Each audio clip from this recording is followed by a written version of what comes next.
नमस्ते पंडित जी। जी जी जी, नमस्ते पता नहीं नेट। अब मैं दूसरे सवाल पे आता हूँ पंडित जी जी।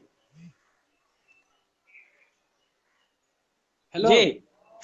आवाज आ रही है? हाँ पंडित जी, मैं दूसरे सवाल पे आता हूँ। जी। पंडित जी, इस्लाम दुनिया में और भारत में कब से आया? भारत में तो आया वो उस समय से जब पृथ्वीराज चौहान, हमारे यहाँ पृथ्वीराज चौहान 3-4 हुए हैं। तो पृथ्वीराज चौहान हम्म, की कमर जब वो मोहम्मद गोरी जो 17 बार हारा, 16 बार हारा, हम्म, 17 बार उसने चढ़ाई करी, लेकिन हमारे लोग, हमारी इसी उदारवादिता के कारण ही तो हम झेल रहे हैं। हमारे लोग, बिल्कुल हमने बिल्कुल। अपने गलती को हमने स्वीकार नहीं किया, और हिंदू आज भी इस गलती को स्वीकार करने के लिए तैयार नहीं है। इसीलिए तो मैं ये बोलता हूँ कि हम्म, हिंदू नाम जो है वो बिल्कुल अकल के दुश्मनों का है।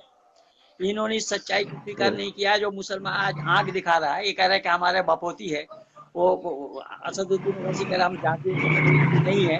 तो भाई तू, अगर तेरा है तो भाई इस्लाम भारत का है या अरब का है?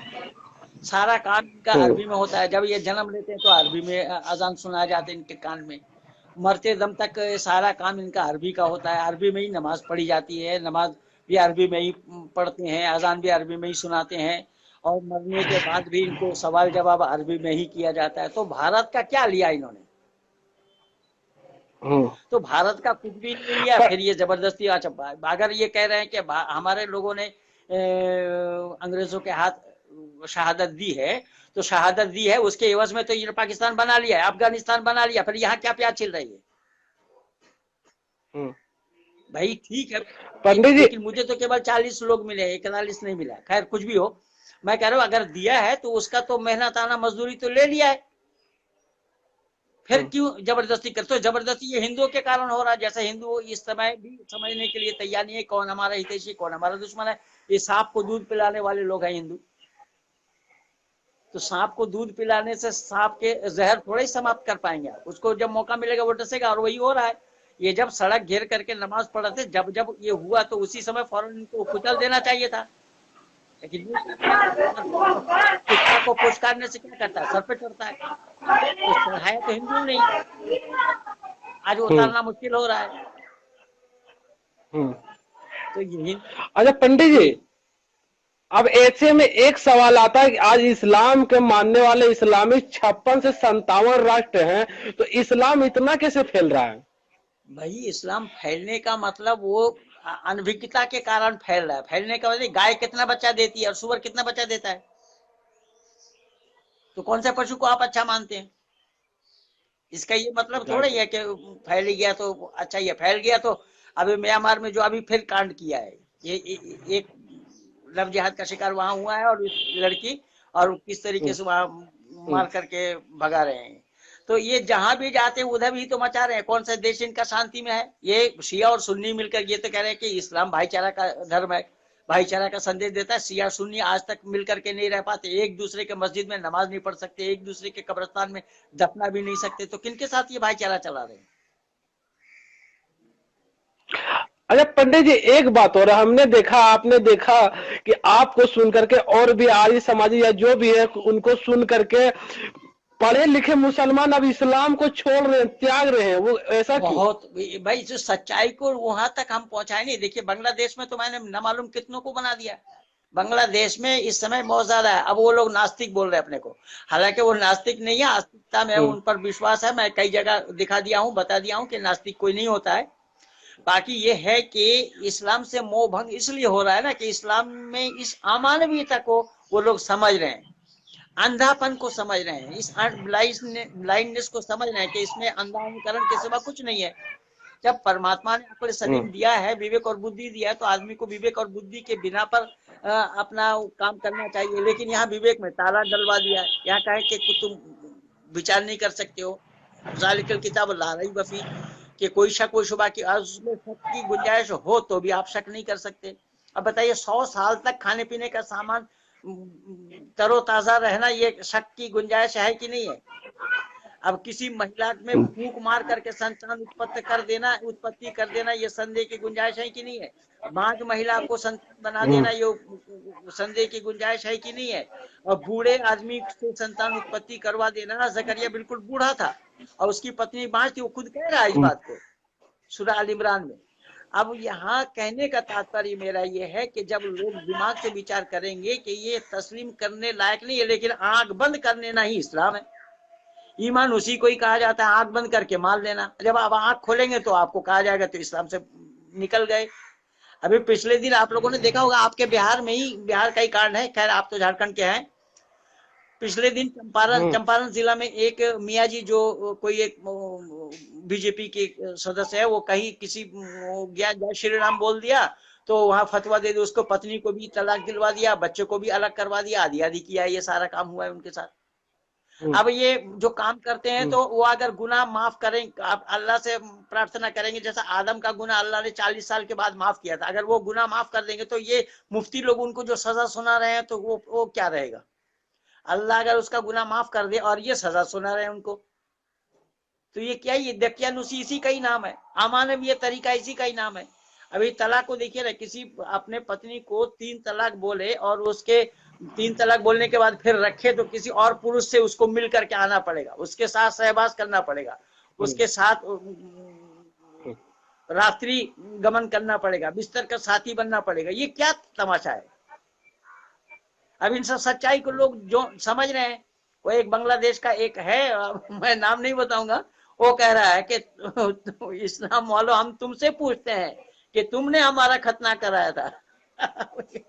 वो कह रहा है इस बात को, जोर जोर से चिल्ला रहा है। अच्छा जी पंडित, जब एक सवाल आता है आपको सुनकर के 15,000 से अधिक मुसलमानों ने इस्लाम को त्याग करके वैदिक सनातन धर्म को अपनाया, जहां पूरी दुनिया में एक भी मुसलमान बदल नहीं पा रहा है, ऐसे में आपने 15,000 से अधिक मुसलमानों को बदल दिया, ऐसा कई बदल दिया किस आधार पे? भाई, मैं बोलना भी छोड़ दिया। अब तो उन्हीं लोग, जो लोग बन रहे हैं मेरे टच में आकर के कर रहे हैं, वो लोग खुद बोल रहे हैं। वो तो मैं आप लोगों को सुनाता हूँ, आप लोगों को पहुंचा देता हूँ उसकी आवाज। तो बदल नहीं रहे, ये कैसे बोल रहे हैं आप? मैं तो बांग्लादेश मैं बोल रहा हूँ आपको सुन के वो बदल रहे हैं, 15,000 अपना इस्लाम को, धर्म को त्याग रहे हैं। हाँ, तो केवल देखिए, केवल बांग्लादेश में नहीं, पाकिस्तान में भी बहुत सारे आ गए। मैं तो ये फरहान कुरैशी जो अमेरिका में बैठा है, उसको भी मैं तो वैदिक धर्मी बनाया। मैं फरहान कुरैशी का सुने होंगे, वीडियो मेरा लगा हुआ है। फरहान कुरैशी पिछले नवंबर की बात है, 17 नवंबर की बात है। तो वहां पर फरहान कुरैशी को मैं वैदिक धर्मी बनाया, वो वैदिक धर्मी बन गया है, तो वो तो अमेरिका में बैठा है। ऐसा सऊदी अरबिया में मैं न मालूम कितने को बनाया, और बहुत सारे हिंदुओं को मैं मुसलमान बनने से बचाया। बिल्कुल मेरा प्रचार पंडित जी, अब ऐसे में एक सवाल हो रहा है, आपने बहुत सारे मुसलमानों से डिबेट किया, शास्त्रार्थ किया और उसे हराया। और ऐसे में जाकिर नायक ने आपको 3 बार समय देकर के वो आपसे शास्त्रार्थ करने नहीं आया। उसका तो वीडियो उसमें लगा हुआ है, उसका वीडियो लगा हुआ है कि जयेश पटेल के साथ वार्ता सुन लीजिएगा उसको। जयेश पटेल जबकि इन्होंने पीए मानने से इनकार किया था, जब मैं सारा प्रमाण हवाला इकट्ठा करके दिया तब माने हो। जयेश पटेल के साथ मेरी वार्ता हुई, उसने बोला ठीक हम समय लेकर के, तो हो गया। 3 बार समय दिया है, 3 बार वो भाग खड़ा हुआ। वो जब बेंगलोर में वो श्री रविशंकर हार गए तो वहां के बच्चों ने मेरे साथ संपर्क किया, मेरी वीडियो सीडी डीवीडी वो सब मंगवाया, पुस्तक मंगवाई, प्रचार किया। 2 महीना के बाद जब जाकिर नाइक को बोला कि आइए आप डिबेट करने के लिए, तो किससे डिबेट है? महेंद्र पाल। उसने साफ मना किया कि हम आर्य समाजियों से डिबेट नहीं करते, नहीं करेंगे।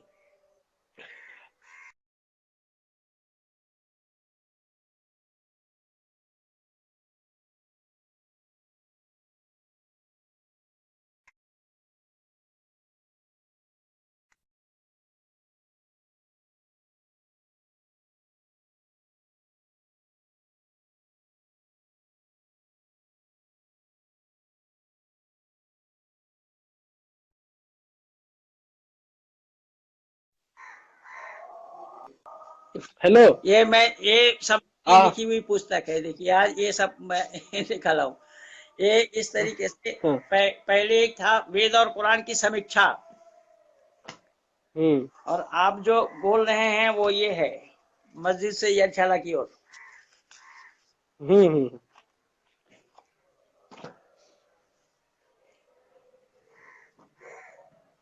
ये है उसका दूसरे बात छपा थे। ये वेद और कुरान की समीक्षा और ये अंधकार से प्रकाश की ओर, मस्जिद से यज्ञशाला। अच्छा, यहाँ अकल पर दखल न देने वाले धर्म और मजहब के भेद को क्या जाने, ये असलम कासमी को मैं लिखा था। असलम कासमी ने मेरे ऊपर एक पुस्तक लिखी और उन्होंने बोला कि आपने कुरान के ऊपर आक्षेप कैसे किया। मैंने कहा बोले कुरान के ऊपर उंगली कैसे उठा? मैंने उंगली क्या उठाएंगे भाई, ये तो पूरा हाथ धरा हुआ है भाई, उंगली तो एक है, ये पूरा हाथ धरा। लिखा पुस्तक लिख करके उसको जवाब दिया हूं। तो इस तरीके से मेरा काम निरंतर आज 36 वर्षों से चल रहा है। सामने आने की हिम्मत ही नहीं जुटा पा रहे।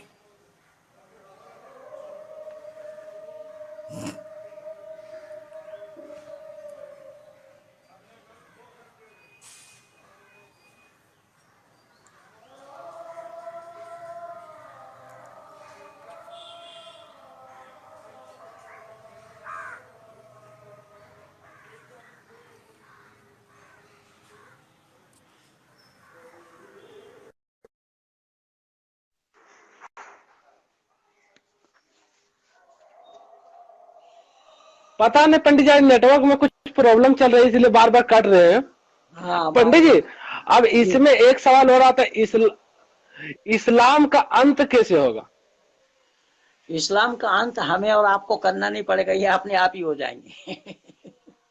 अच्छा, ओ हाँ, मैं तो दुनिया वालों से आज अपील किया हूँ कि जी। अब पंडित जी अब ऐसे में एक चीज और आता है कि मदरसा शिक्षा, जहाँ पे मैंने देखा काफी विवाद हुआ है और मदरसा से पढ़े लिखे लोग आतंकवादी बन रहे हैं, आप इसके बारे में क्या बता सकते हैं? मैं तो अपनी पुस्तक में ही लिखा था। इस पुस्तक में मैं लिखा हूँ कि आतंकवाद का जन्मदाता मदरसा है। इस पुस्तक में बकायदा उस सारा मदरसा में पढ़ाई क्या जाती है, क्या पढ़ाया जाता है, वहाँ पढ़ाई क्या होती है। वहां पर न भूगोल है, न प्रकृति परिचय है, न इतिहास है, न विज्ञान है, न गणित है। वहां पर ये सब पढ़ाई नहीं है। वहां पर केवल इस्लाम A to Z सारा सब्जेक्ट, इस्लाम, कुरान, हदीस और अरबियन लोग, अल्लाह का प्रॉफिट और अल्लाह का बंदा, यही है। इसके अतिरिक्त इस मदरसा की पढ़ाई क्या है? अच्छा पंडित जी, हम देखें कि चीन में, अमेरिका में और बहुत सारे देशों में इस्लाम पर और कुरान पर बैन कर दिया गया है और बैन लगातार हो रहा है। जनसंख्या नियंत्रण कानून चीन में बहुत सख्ती से लागू कर रहा है, क्या भारत में भी इसी तरह से होनी चाहिए? बिल्कुल होना चाहिए। भारत अगर ये चीन, मैं तो पहले ही बोल दिया हूँ कि भारत अगर चीन को अनुकरण करते होते, यद्यपि चीन इस्लाम पर प्रतिबंध लगाया पर मौलाना मसूद अजहर पर नहीं लगा रहा है प्रतिबंध, वो तो दोगला नीति है। तो इस्लाम पर प्रतिबंध जैसा चीन में लगाया है उसी तरीके से यहाँ पर भी लगना चाहिए। ना रहेगा बांस और ना बजेगी बांसुरी। अच्छा पंडित जी, आप भारत सरकार से क्या मांग करते हैं? भारत सरकार से यही मांग करूंगा कि राष्ट्रीयता के प्रचार प्रसार में ज्यादा समय लगाए और राष्ट्र विरोधियों को चिन्हित करे और उन्हें सही जो ठिकाना है उनका वो वहीं पहुंचाए। बहुत शानदार रहा पंडित जी, आपने हर सवाल को बेदाकी से जवाब दिया और आपने पूरी तरह से इस्लाम को एक्सपोज के लिए किया। इसके लिए मैं आपका बहुत बहुत धन्यवाद करता हूं। आपसे कभी ये तो मैं जुड़ूंगा। नमस्ते पंडित जी।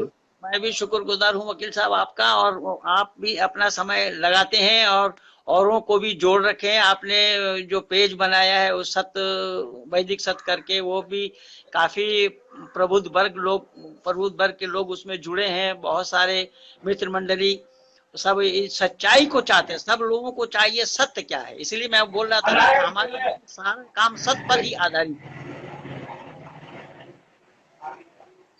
सत्य को अपनाए बिना मानव ठीक है जीवन। पंडित जी, नमस्ते। जी हाँ, जी हाँ, बहुत बहुत धन्यवाद आपको। नमस्ते नमस्ते, सारे मित्र मंडली को नमस्ते। बहुत बहुत नमस्ते।